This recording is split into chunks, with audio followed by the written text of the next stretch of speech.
What's up mga kabosing, maing buntag kaninyong tanan. So karon aniya kita diri sa Danbantayan Market kay mag-display ta sa atong mga baligya nga ornamental fish. So tara, kuyugi ko ninyo.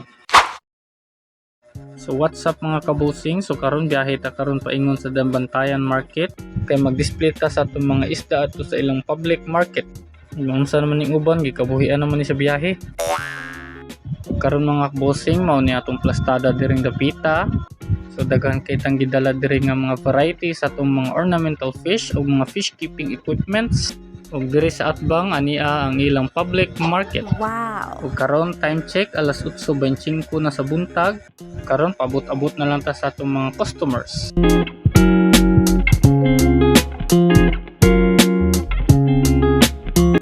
Sa atong paghuwat-huwat og ania na ang atong mga kaubanan nga mga fish keepers nga andam mo avail sa atong baligya ug kung unsa ang ilang panginahanglan sa ilang fish keeping hobby.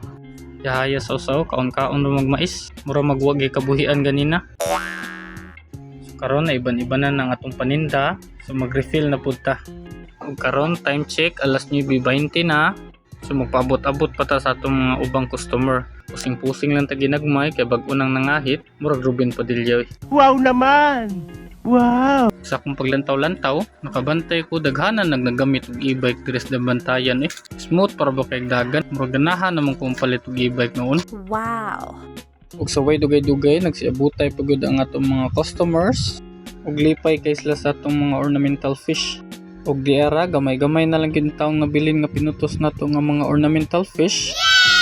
Ug karon time check ta ug diara hapit na di alas 11. So kay alas 11 ra man taman ta mag-display diri, so manghipos na tagsugod kay batse na pud ta. So successful kayo ang atong pagpaninda karong adlaw. Daghan kay tang kaubanan nga mga fish keepers nga naka-avail sa atong mga baligya ug nahatag usab nato ang ilang mga panginahanglan sa ilang pag-fish keeping hobby. Kaning atong pagpamaligya dili lang ingon kay na maligya lang ta, usapot sa atong tumong sa atong pagpaninda nga maka-share ta og ideas ug passion sa atong mga kaubanan pud nga mga fish keepers. So karon time check alas 12 nakapinta na abot diri sa atong area.